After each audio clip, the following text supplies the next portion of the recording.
Hello, my name is Luby, and welcome back to the Hanako route in Katawa Shoujo.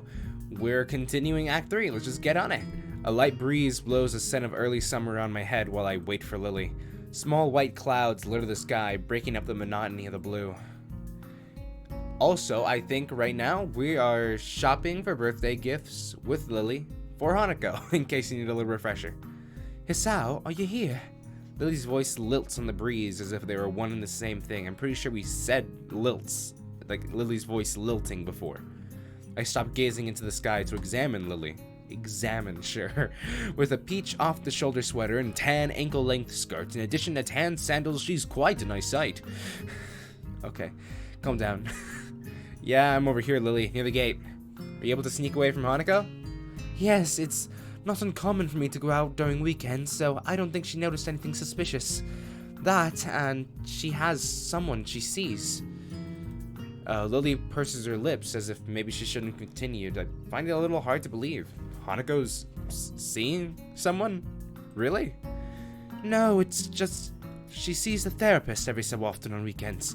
Oh, well, phew. That does make a lot of sense. Lilly rubs her arms uncomfortably, and after one look at her troubled expression, I quickly move to change the topic away from Hanako. Huh. Yes? I was just wondering, you can get around the city on your own? Lilly sighs in my consternation surrounding the topic of her blindness. I'm my own worst enemy sometimes. I can, yes. It's easier when I'm out with a friend or my sister, though. I wonder how Lilly gets along with her sister. Being an only child, it's hard to imagine what having a sibling would be like, so it makes me a little envious of her. Right. Well then, the bus arrives in a few minutes, so we should probably get a move on. Indeed, it's a long way till we miss this one. With that, we'd set off for the bus stop on the hill. It's only a small distance from the school gate, so it's very convenient. It's a nice view from here. Coming from the city, I never really got to see scenery like this, let alone on a daily basis. This area is nice for me as well. It's tranquil and away from the noises and smells of the city. Lily's head perks up in a trademark gesture of hers, signifying that she's caught a sound. Oh, here comes the bus. I look down the road to see the bus trundling up the hill. Her hearing's quite a useful tool. The bus only takes a short while to reach the bus stop, forcing its way up the road, and within a minute, we're on our way to the city. This is the second time we've been in the city with Lilly. Walking around the city, I feel a distinct nostalgia. The smells, the traffic, the tall buildings everywhere. It's a lot like my native city, save for the raised walkways. It feels a little weird, walking around a city as casually as I would in a park, but with cars rushing around underneath me. As I'm busily pondering the engineering marvel that is the raised walkway, I get a surprise. It takes a moment for me to realize that Lilly has wrapped her arm around mine, extending her cane in front of her with her other hand. For a moment, I'm startled, but I manage to keep enough of a lid on it for Lilly not to notice. While it's not the first time that Lily's relied on me for guidance, she'd only held onto my sleeve's cuff before. It's logical that it'd be easier for her to navigate a crowded and complex area such as the city while securely linked, but I'm far from being as used to this kind of contact as Lilly is. Finally realizing the growing silence between us as Lilly waits for me to get moving, I quickly kick my brain into gear. I really hope those cars in the background aren't as loud as I think they are. You know, it was quite a surprise that Hanako likes to sing. Have you ever heard her do that before? I have indeed. We've been to karaoke sessions several times along with my sister. I can't say I take to the activity much, but the other two like it. Maybe Hanako doing karaoke is more fitting than I initially thought. Just her and those she knows, all alone in a little room. It would give her a rare chance to let her guard down with nobody else there to judge her. Maybe it'd be nice to bring her into town for a karaoke birthday party if she likes doing it. I'm not sure she would deal very well with the excitement. I move to protest, but her face shows that she's mulling the proposal over some more. It takes quite some time for her to come to a conclusion. Then again, the best thing we can do for Hanako at this point is to try to create some pleasant birthday memories. Continually treating her as if she's abnormal won't help. I think you're right. If she has something to remember apart from loss, then maybe she'll come around. If we bought her something nice that she could see every day, then maybe she'd be able to take her mind off her past and remember that she has friends. And in any case, I think Hanako can handle something like this. In the time I've spent beside her, I've learned that she isn't quite as frightfully fragile as I first thought she was. So, shall we be off? I'm not really sure about the layout of this area. Very well. I might like to suggest having something to eat first. I haven't either, so that sounds like a good plan. Make sure you choose a nice place, Hisao. She gives a teasing smile, one that makes me smile reflexively in response, even if she can't see that. I'll make very sure I do, don't worry about that. Hey look, it's the same place we went. This was like technically where we went on the first date with Lilly, right? Once inside, I order 2 slices of pie and accompanying cups of tea and take them back to our table. I'd pegged this cafe as a type to appeal to Lilly. Small and quiet, but well kept and somewhat upscale. Going by the dainty smile she wears, I don't really know if I chose right. It's very, very rare to not see her smiling after all. Nevertheless, I take a seat near her at one of the corner tables and lay down her small meals. Lilly gingerly brings her head over the slice of pie placed in front of her, delicately taking in the aroma, wafting the smell. Lemon pie, is it? Thank you, Hisao. No problem, the tea's just next to it, so be careful not to knock it over. She nods appreciatively, but judging from the slightly weak smile she has, the warning wasn't really necessary. I suppose the sound must have tipped her off to its position. We both tuck into our food without further ado, both of us remaining largely silent as we do so. Lilly isn't the type to appreciate discussion while eating, and I can't say I like it either. Eventually, we both finish our meals, and the last of our teacups follows in short order. Lilly's the first to break the silence. That was very nice. I must say you've chosen quite well, Hisao. This is the first time I've really had much of a look around the city, so all I could really do is choose somewhere to look nice. Damn, sorry. I feel really bad for inadvertently bringing up the subject of sight around Lee. I keep not noticing that he keeps bringing up sight. But she doesn't appear to mind much. Quite the opposite. She almost looks amused with my awkward attempt at an apology. You are thoughtful, Hisao, but sometimes I feel that it gets the better of you. There's no need to change your speech on my account. Lilly truly is pretty comfortable in dealing with her condition. I still hasten to change the subject, as I can't really say that I share her confidence in the matter. Have you lived here for very long? It seems like you have this place pretty much sorted out. She quickly waves her hand in front of her face to dismiss the notion. It's nothing like that. I've attended Yamaku since the start of high school, but I didn't walk around the city very much because Akira, my sister, picked me up and dropped me off. Oh, right, you mentioned not living in the dormitories until recently. It's quite a surprise. I just assumed she'd been living here since entering Yamaku at the least, which would give her a few years here. I've lived with my family for most of my life. Then I was just together with my sister. With my family having moved to Inverness long before, and Akira working longer hours, I ended up having to move. Inverness? Isn't that somewhere in Scotland? Oh, did I not tell you? My family currently lives in Scotland, the birthplace of my mother. My father's side is mainly Japanese, though. Huh. The question of what gave Lilly her looks did cross my mind every now and again, but I never thought to ask. That answers that, then. To be honest, I'd never have guessed. Considering you have no accent, I'm guessing you were born here? Full marks. I am thankful for my heritage, though, as without it, I'd likely not have been taught English so early in my life. And what of you, Hisao? Well, what about me? She gives a moment's thought. She probably would have thought of what to ask me before switching the topic. I'll go with... What are your plans for the future? To be honest, I haven't thought much about that recently. In most endings, I become a teacher, though. After my accident and subsequent months in hospital, enjoying my life here with you and Hanako has been enough for me. In fact, I don't think I've thought at all about a future for some time now. It seems almost futile. This is your last year of school. After this, you'll have to fend for yourself one way or the other. It's not like I don't know that, I just haven't put much thought into it since then. She opens her mouth to continue, but gives a small sigh instead. She seems to have realized that she really doesn't know enough about my situation to go too deeply into this. Well, we all have our own pace. I just hope you'll take any chance you see. I understand, I'll think about it. As we walk back out into the city, Lilly takes hold of my arm once again. So, did you get any good ideas for a present? To be honest, no, I've never been very good at picking them.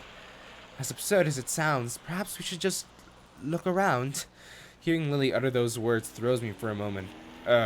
Right. How do we do that? That's just the reaction I was expecting. It's simple. You can go window shopping and just tell me what's around. If something interesting comes up, then we might get an idea. Right, I'm still not so sure of this, but I'll take your word for it. I think we'll manage. Hanako, my sister, and I managed to do it well enough. With Lilly's simplistic and rather optimistic statement, we set off into the shopping district of the city, and I start describing everything I see to Lilly. It's hard to think of Hanako going window shopping. She doesn't feel like the type to place much stock in fashion, nor have I noticed her reading magazines or the like. In fact, all I think I've seen her really do as a hobby is read books. There's a housewares shop just ahead. Looks like it's mostly crockery, though. I can't think she'd have much of a need for that, and what type of a message was that sent to her? Cook more food? That's not such a bad idea, maybe. Sometimes it's best to leave these things alone, Hisao. Once again, I get the feeling that Hanako's exploits in the kitchen aren't always successful. Lily must have had to help her with that sometimes. Let's see. Next along is a bookshop. That seems a good one. She's always reading. Yes, but there are a few problems with books. I'm not quite sure what she has and hasn't read. What about a gift card, then? There's nothing as impersonal as giving someone a gift card. It's like saying, I don't know enough about you to work out what you'd like. I always thought of it as making sure they got what they wanted. Giving people gifts is supposed to show them the level of affection you have for them. If you can't decide on a simple gift for them, then how much could you think of them? Right. No gift cards. Lily seems overly passionate about this, but I can see her point. If you're going to get something for someone, then you should at least put some thought into it. If I want to get something for Hanukkah that reminds her of us every day, then what good is a gift card? In that case, what did you get Hanukkah last year? Well, let's see. Gift cards, like, I agree. Gift cards are kind of impersonal, but, I mean, if you're getting them a gift card for a specific location, then it's not as impersonal. But then again, that means they only need to know you, like, so little to know, oh yeah, he's interested in, like, books. Give him the Barnes & Noble's gift card. But, you know, the worst one you can give to someone is, like, one of those, like, prepaid Visa cards. Because that's, like, I don't even know enough about you to, like, know what store you'd want to go to. Just, like, here's $25 that you can just spend anywhere. I don't care. Those are the most impersonal ones. Maybe I'm being too overly passionate about this, too. A porcelain doll. I thought that if she had someone to talk to, it might help her ease her pain. A doll isn't ever going to criticize her, after all. So, should I be looking for a doll shop? If you could be so kind as to keep a lookout for one, I would be grateful. Sounds good to me, though I wish you'd mentioned it earlier.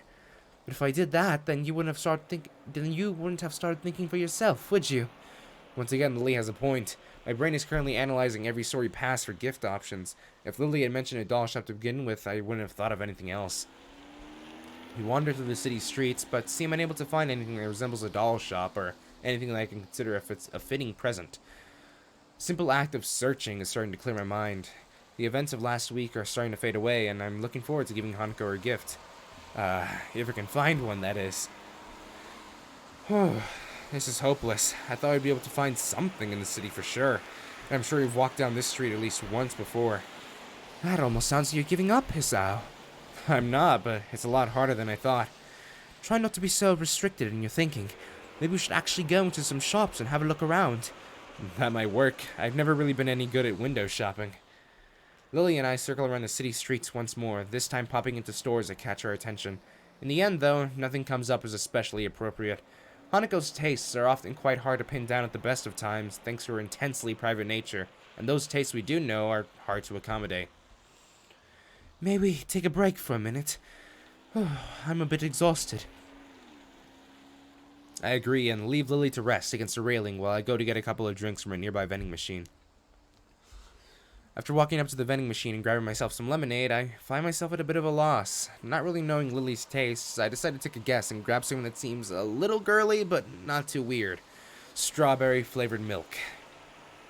Back, I walk up to her and place the card into her outstretched hands, making sure she has a grip on it before letting go.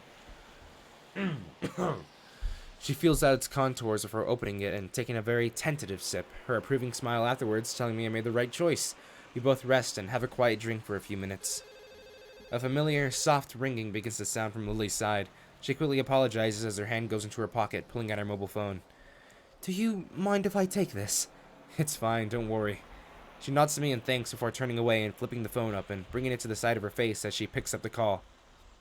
Yeah, Lily? It's Shizune again. She's burning down the school. Going by the tone of Lily's voice, the person on the other end is no doubt some friend or another. I tune out of their conversation pretty quickly as the snippets that Lily says makes it sound like little more than gossip. Without much else to do, I find myself watching Lily. She really is a pretty girl, which would hardly hurt her popularity in school. It's interesting just how much Hanukkah and Lily contrast with each other in both personality and appearance. For a few minutes, I just lean back and drink, watching her. Before long, Lily says her goodbyes to the person she's talking to and hangs up, placing her phone back in her pocket and leaning back against the railing as before. Sorry, just a friend from class. I take one final swig from my can before throwing it into the bin. Lily gives me her card to throw away soon after, finishing it off relatively quickly. You seem to have a lot of friends. Oh. Lily waits for me to continue, her interest piqued. I was just thinking that you and Hanako contrast really heavily. It's hard to imagine Hanako doing a lot of the things you do or knowing the people you know. You seem to think about Hanako quite a bit. I don't know, it's just she's mysterious, I guess. That's it, that's all. I didn't confess my love for her to some random girl. I kind of want to know more about her, which isn't that easy. It almost sounds like you're doubting your relationship to her. I don't think it's that. I just want to do more for her, being her friend and all. I don't even really know if she sees me. This statement seems to interest Lily quite a bit. I wonder if Hanako said anything about me to Lily during the conversations. Definitely, yeah. I'm about to ask what's in her mind as she picks herself up from the railing. Shall we be off then? Her voice and expression show that she's playing games with me. Lily knows damn well that she's leaving me hanging. With a sigh, I pick myself up off the railing as well and have a brief look around. We have stuff to do, so I'll just try and get back to her about this later. Tucked in between a newsstand and a convenience store is a small shop. The sign above the door reads Othello's Antiques in decorative English script. It would be easy to miss if we were walking along the street, but since we're stationary and I'm purposefully looking around, it's just noticeable. Say, Lily, that doll you got Hanako, was it new? Well, yes, but I'm not quite sure I know what you mean. I think I found her shop. It's across the road. We were in this shop in Lily's route, right? Yeah, definitely. This is where we got the music box, I'm pretty sure. Oh, what is it? Some kind of toy shop? It's an antique shop. I think it's probably going to be our best bet. Really? I didn't even know we had one of those near here. Neither did I. I missed it the first time we went by here. It's pretty well hidden. Well then, it can't hurt to check. Inspired by this new find, we quickly dust ourselves off and head towards the store, Lily's hand finding its way to my elbow for guidance. Yeah, this is definitely the store we got the music box from. The store has a strange, musky scent to it. The layout is more like a garage than a store. Things are strewn around the floor without any immediate semblance of order. What is this, a Goodwill? The shopkeeper gives us an almost bored look, though his particularly small eyes. Okay, I thought I was reading that wrong. Nope. It is yet another grammatical error. Shame on you, Katawa Shoujo. Clearly, this game is unplayable. Gives us an almost bored look through his particularly small eyes. His face looks weary and tired, and his dress style is distinctly anachronistic. I don't know what that means. He gives us a polite nod of welcome before going back to his book. Google, please show the definition of anachronistic. I'm pretty sure it's something to do with fashion. Thank you so much, Google. Lily holds tightly onto my arm, and I find myself having to split my efforts between making sure we don't miss a potential gift for Hanako and making sure Lily doesn't inadvertently bump into anything. The task is quite difficult given the haphazard way the store is laid out and the many things poking out of the shelves they're on or sitting on pieces of furniture, but eventually we arrive safely at an old desk covered in dolls and teddy bears. I think this is the right place. There's pretty much every kind of doll you can imagine here. That should make the choice much simpler.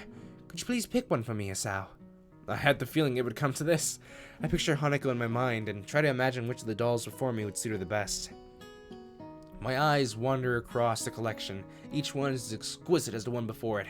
The sheer number of styles is boggling, but eventually one catches my eye. Here, what about this one? I pick up a small porcelain doll that looks to be at least somewhat affordable.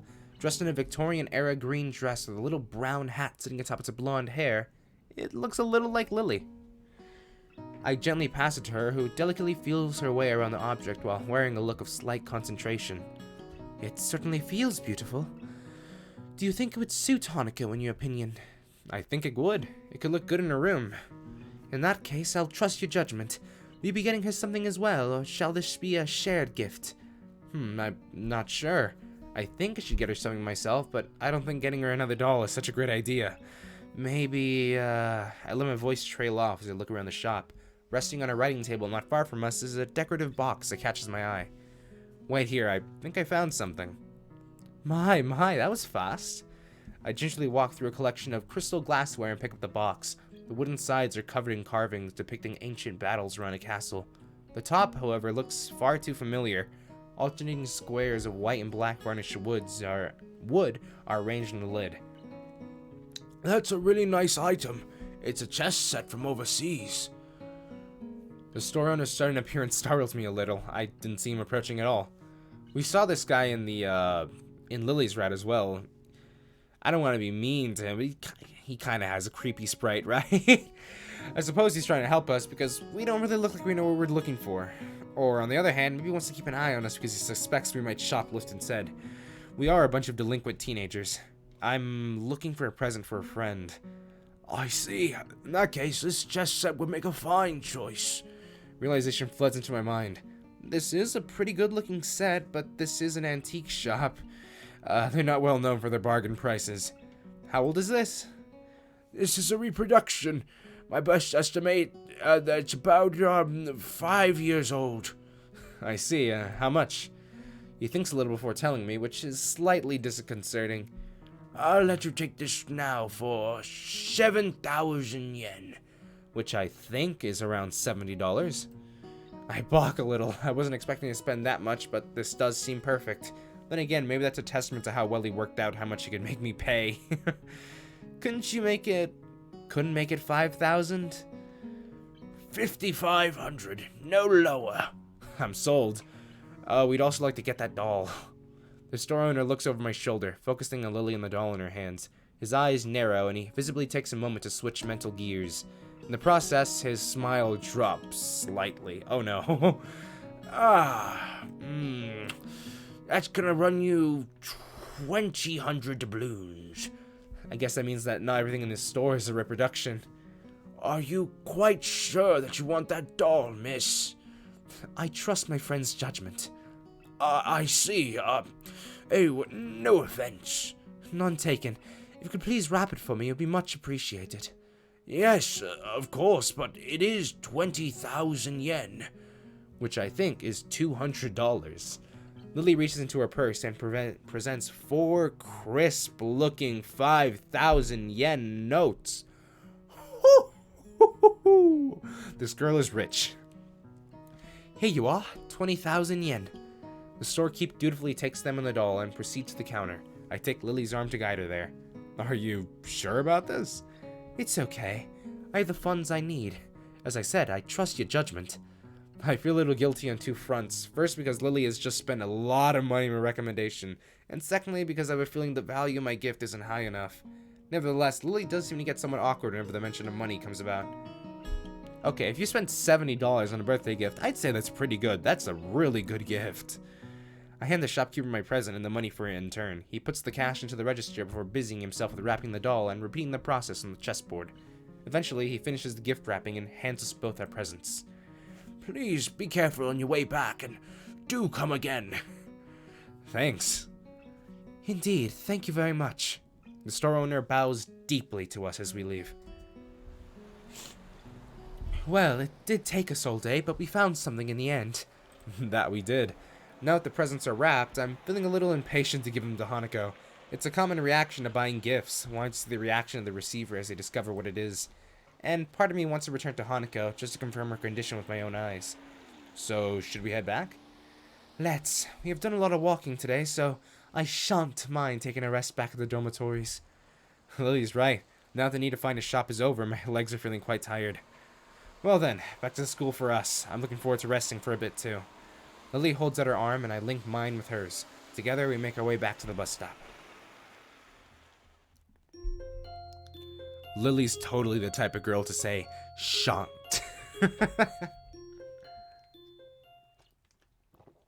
So yeah, that ended up being a Lily-centric part. I'm trying to think of like in Lily's route. Like there were scenes with Hanako, but I'm not sure like how many scenes we had with like just Hanako. Like a 20-minute stretch where there was just Hanako and no Lily.